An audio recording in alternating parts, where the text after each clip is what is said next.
el que Pero te conozco. gusta ayudar a los pobres. Claro que sí. Que estoy con todo el mundo y el día que sale quiero ser amigo de todos y es todo. Y que muchas gracias por andarme acompañando a donde voy. ¿Cómo es explicable que el DEA, los antinarcóticos norteamericanos, te hayan señalado como uno de los principales narcotraficantes? No, pues los veo a los gringos como los mexicanos igual. O sea, el que no conozco, no lo conozco, ¿me entiendes? Desde las sierras de Sinaloa, aquel hombre transformó el comercio ilícito para siempre. Rafael Caro Quintero, en apenas una década, pasó de ser un campesino sin instrucción al líder absoluto del narcotráfico, controlando el mayor imperio de marihuana jamás visto. Su rancho, El Búfalo, generaba 8,000 toneladas de marihuana al año. Esta es la historia de un hombre que desafió a Estados Unidos y vivió para contarlo en las áridas tierras sinaloenses. El 24 de octubre de 1952, Rafael Caro Quintero nace en La Noria, Badiraguato. Es hijo de Emilio Caro Payán y Hermelinda Quintero, y el mayor de 11 hermanos. La muerte prematura de su padre, cuando Rafael tenía solo 13 años, lo obliga a asumir responsabilidades familiares desde temprana edad. Siendo apenas un niño, con apenas estudios de primaria, se ve forzado a buscar maneras de mantener a su familia. A los 14 años, acorralado por la necesidad, Caro Quintero inicia en el cultivo de marihuana. La región del Triángulo Dorado, una zona montañosa entre Sinaloa, Chihuahua y Durango, es famosa por su vasta producción de marihuana y amapola. En este entorno, el joven Rafael aprende con rapidez los secretos del negocio ilegal. 2 años después, en busca de mejores oportunidades, se traslada a Caborca, Sonora, donde empieza a trabajar como ganadero. A los 18 años, mientras se desempeña como conductor de camiones, tiene un encuentro que marcará su destino. Conoce a Pedro Avilés Pérez, el León de la Sierra, un influyente narcotraficante que lo introduce formalmente en el tráfico de drogas. Caro Quintero se muestra como un aprendiz sobresaliente. Su inteligencia natural y su instinto para los negocios compensan con creces su escasa formación académica. En poco tiempo, teje una red de contactos en el mundo criminal y logra sus primeras grandes ganancias en el tráfico de marihuana. Su capacidad para innovar y su visión estratégica lo diferencian rápidamente de otros delincuentes. Durante la década de 1970, da un paso fundamental en su carrera criminal al asociarse con Miguel Ángel Félix Gallardo y Ernesto Fonseca Carrillo, alias Don Neto. Juntos crean el Cártel de Guadalajara, la primera gran organización del narcotráfico en México. Esta alianza marca el comienzo de una nueva etapa en el tráfico de drogas, con estructuras más organizadas y un alcance internacional. Dentro del cártel, Caro Quintero se especializa en la producción de marihuana. Su gran aporte es la revolución en el cultivo. Logra producir masivamente plantas hembras sin semillas. Esta innovación tiene 2 ventajas clave. Aumenta la potencia de la droga y facilita enormemente su transporte. Como consecuencia, la demanda en Estados Unidos se dispara, consolidando a Caro Quintero como una leyenda dentro del narcotráfico. Su obra cumbre fue el rancho El Búfalo, ubicado en el estado de Chihuahua. Este sitio se convirtió en el mayor centro de producción de marihuana jamás registrado, con una extensión de 1,000 hectáreas y el uso de tecnología agrícola de vanguardia. El Búfalo era un complejo monumental donde Caro Quintero implementó sistemas de riego de última generación e invernaderos, llegando a emplear hasta 10,000 trabajadores en condiciones cercanas a la esclavitud. La producción era colosal, con estimaciones que indican que llegó a generar hasta 8,000 toneladas de marihuana. El ascenso de Caro Quintero fue vertiginoso.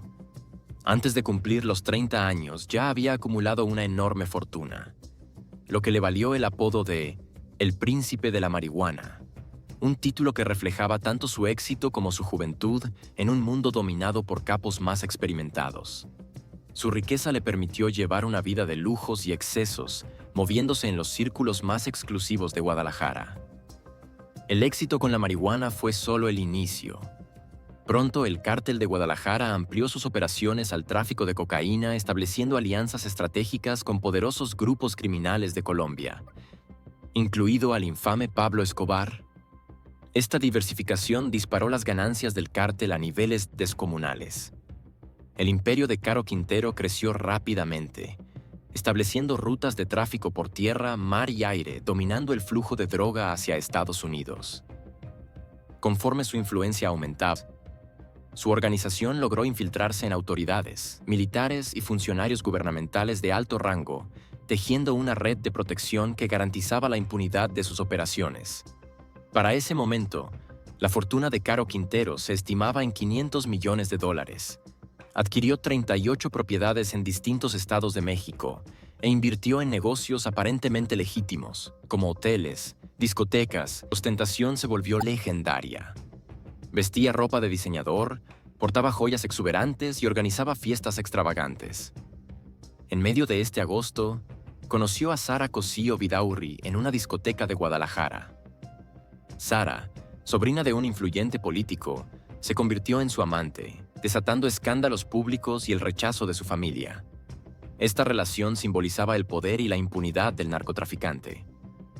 El cártel de Guadalajara alcanzó su punto máximo de poder, dominando la mayor parte del tráfico de drogas hacia Estados Unidos y expandiendo su presencia en varios estados de México. Bajo su liderazgo, surgió una nueva generación de narcotraficantes, entre ellos Joaquín El Chapo Guzmán.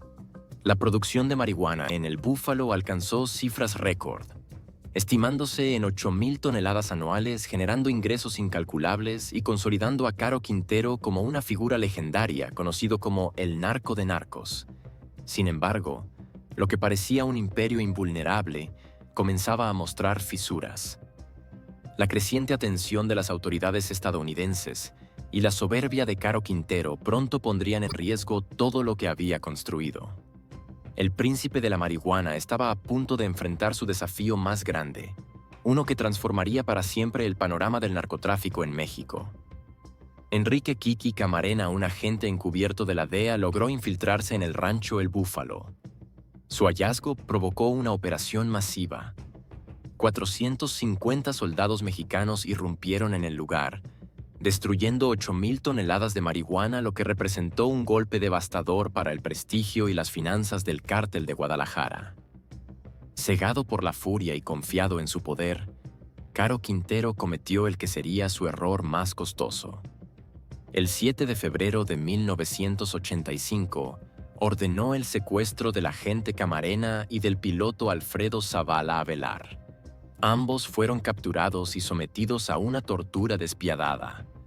Sus cuerpos, hallados sin vida el 5 de marzo, desatan una crisis diplomática entre México y Estados Unidos. La DEA, ansiosa de venganza, lanzó la Operación Leyenda, convirtiendo a Caro Quintero en el objetivo principal de una cacería internacional. La presión sobre las autoridades mexicanas se intensificó. Acorralado, huyó de Guadalajara el 17 de marzo de 1985, acompañado por Sara Cosío Vidaurri. Juntos volaron a Costa Rica intentando pasar desapercibidos como turistas, pero la tensión y la paranoia lo carcomían. Su captura no tardó en llegar. Una llamada interceptada de Sara a su familia delató su paradero. El 4 de abril, en un operativo sorpresa en San Rafael de Ojo de Agua, Caro Quintero fue arrestado junto con Sara y otros cómplices. La joven, desafiante ante los medios, declaró: "No estoy secuestrada, estoy enamorada". La extradición a México fue inmediata. Se enfrentó a un juicio mediático bajo una presión internacional abrumadora. Los cargos en su contra eran severos: homicidio, secuestro, narcotráfico y delincuencia organizada. Finalmente, el 12 de diciembre de 1989, el veredicto fue contundente: 40 años de prisión. Aquel que alguna vez fuera el imponente narco de narcos, el hombre que controló un vasto imperio criminal, ahora se enfrentaba a décadas tras las rejas. Su caída simbolizó el fin de una era en el narcotráfico mexicano y el inicio de una nueva y sangrienta fase en la guerra contra las drogas. El encarcelamiento de Caro Quintero marcó el principio de otra etapa en su vida. Su imperio, que había abarcado 38 propiedades en varios estados de México y una fortuna valorada en $500 millones comenzó a derrumbarse. Los primeros años de su condena los cumplió en el Centro Federal de Readaptación Social del Altiplano en el Estado de México, conocido como el Altiplano o Almoloya. Este penal de máxima seguridad alberga a los criminales más peligrosos del país. En prisión, Caro Quintero tuvo que adaptarse a una vida radicalmente distinta, lejos de los lujos y el poder que alguna vez disfrutó. Durante la crisis económica que sacudió a México en la década de 1980 surgió una leyenda urbana sobre él. Se decía que había declarado: "Si me liberan, si me dejan en libertad, yo pago la deuda externa". En ese momento, la deuda del país ascendía a $8.099 millones. Aunque el propio Caro Quintero desmintió más tarde esta historia, el mito persistió, alimentando su imagen de narcotraficante todopoderoso. Mientras Caro Quintero languidecía tras las rejas, el mundo del narcotráfico continuaba transformándose. El Cártel de Guadalajara, que alguna vez lideró junto a Miguel Ángel Félix Gallardo y Ernesto Fonseca Carrillo, se desintegró. De sus escombros surgieron nuevas organizaciones criminales, como el Cártel de Sinaloa y el Cártel de Tijuana, que en las siguientes décadas dominaron el tráfico de drogas en México. A pesar de su encarcelamiento, Caro Quintero se mantuvo en contacto con su familia. Su relación con Elizabeth Elenes, Esma, madre de sus hijos, fue clave para proteger y administrar lo que quedaba de su fortuna.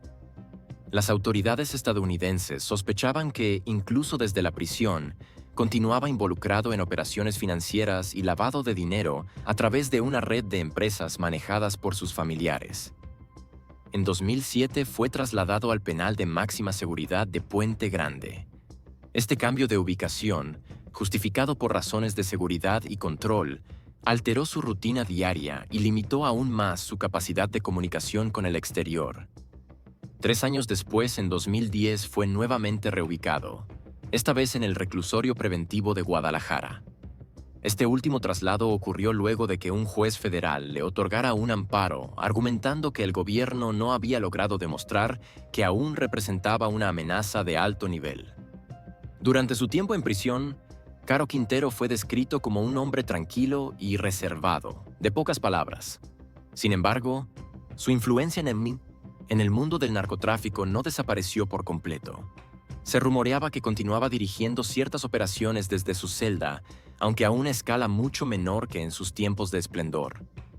Mientras cumplía su condena, su equipo legal buscaba incansablemente formas de conseguir una liberación anticipada.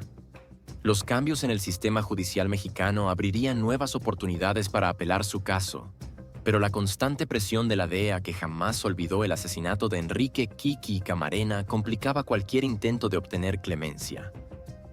La vida de Caro Quintero tras las rejas fue un recordatorio permanente de los peligros y consecuencias del narcotráfico. Su caída, desde la cima del crimen organizada hasta las celdas de máxima seguridad, servía como advertencia para aquellos que aspiraban a seguir su mismo camino. No obstante, su leyenda siguió creciendo, alimentada por narcocorridos e historias que circulaban tanto dentro como fuera de las cárceles. Después de 28 años tras las rejas, el destino de Caro Quintero dio un giro inesperado. El 9 de agosto de 2013, el primer tribunal colegiado en materia penal del Tercer Circuito emitió un fallo sorpresivo.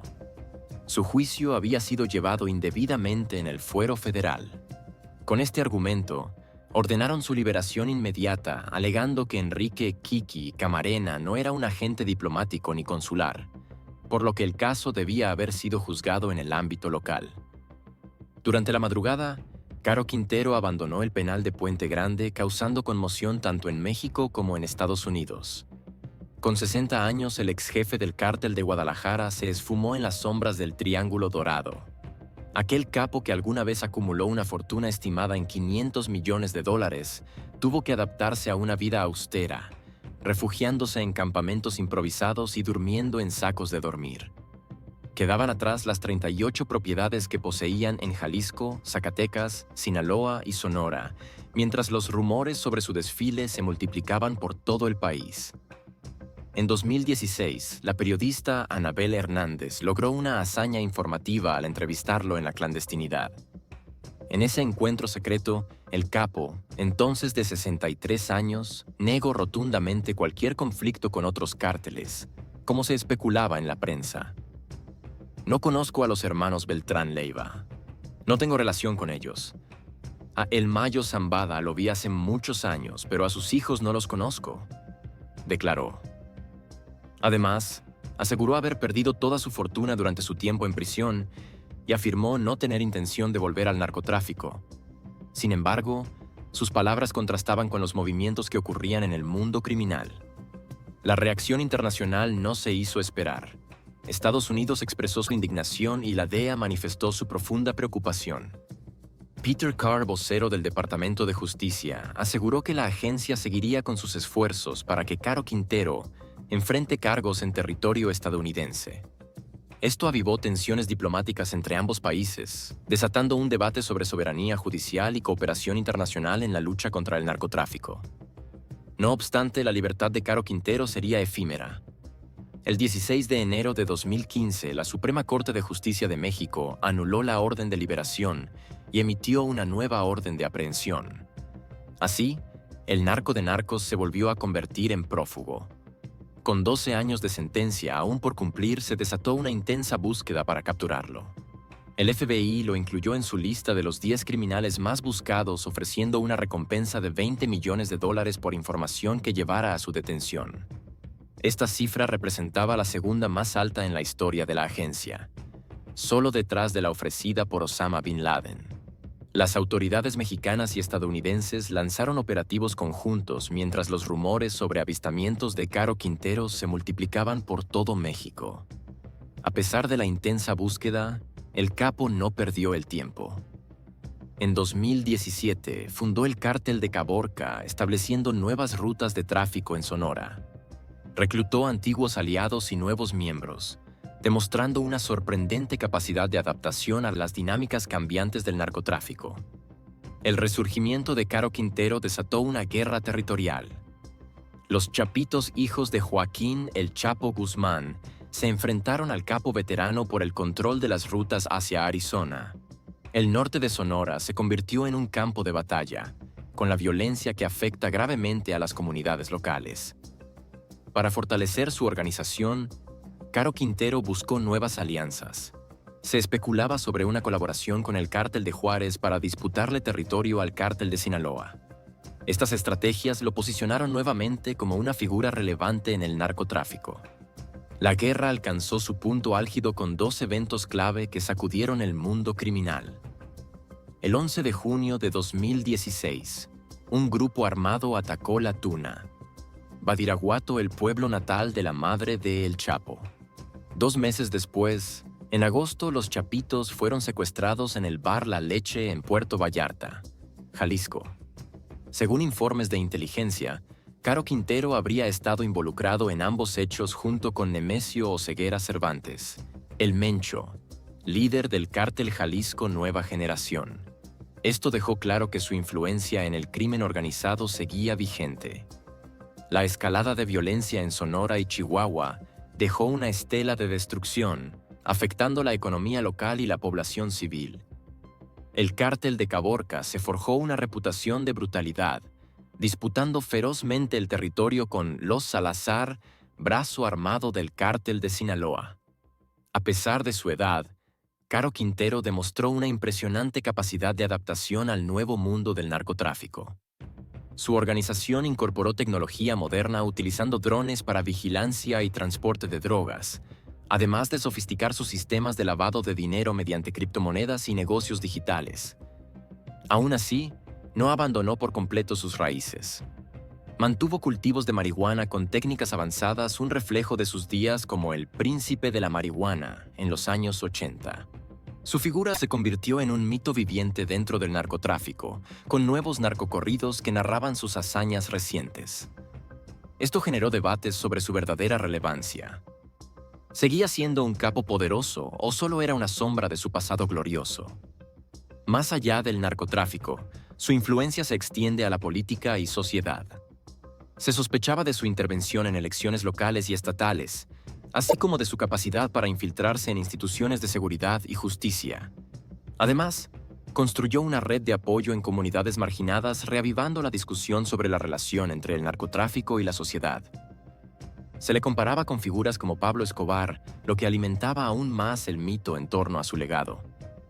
A pesar de sus esfuerzos por mantenerse en la sombra, la presión de la DEA y las autoridades mexicanas no ocurrió. Durante años, múltiples operativos fracasaron y las pistas falsas frustraron su captura.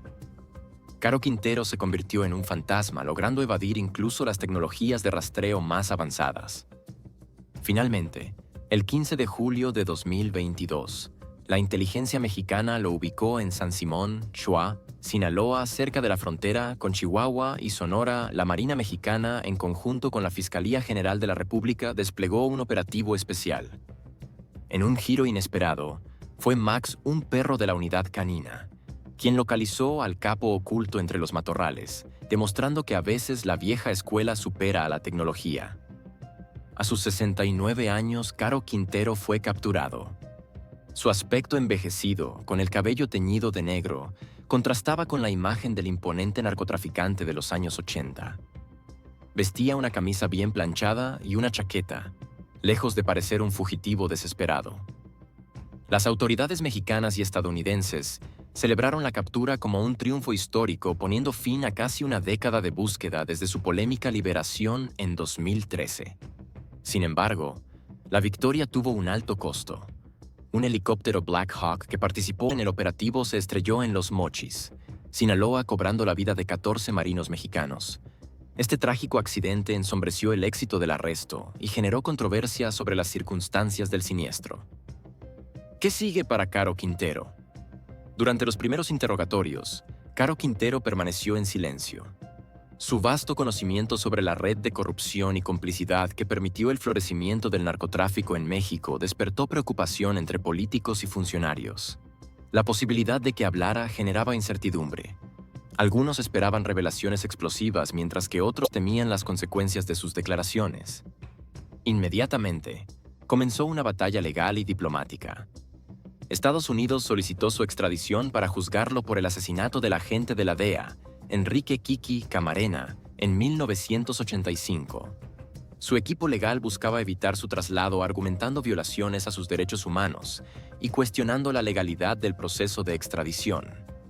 Las presiones políticas entre México y Estados Unidos evidenciaron los dilemas éticos y jurídicos en torno al destino del narco de narcos. El presidente Andrés Manuel López Obrador negó cualquier participación directa de la DEA en su captura, destacando la soberanía mexicana en asuntos de seguridad. Con la captura de Caro Quintero llegó el fin de una era en el narcotráfico mexicano. El último gran capo de la vieja escuela había caído, dejando tras de sí una historia de violencia, poder y mito que abarcó casi medio siglo. Su trayectoria, desde los campos de marihuana en Badiraguato hasta convertirse en líder del cártel de Guadalajara, su posterior caída, resurgimiento y segunda captura parecía sacada de una novela. Mientras ingresaba al Centro Federal de Readaptación Social número 1 altiplano, el mismo del que el Chapo Guzmán se fugó en 2015, el narcotráfico en México se preparaba para una nueva era. Los viejos capos dieron paso a una generación de criminales más violentos y tecnológicamente avanzados. El destino final de Caro Quintero aún está por escribirse, pero su leyenda ya forma parte de la historia criminal de México, un testimonio de la compleja y sangrienta guerra contra las drogas que sigue marcando al país.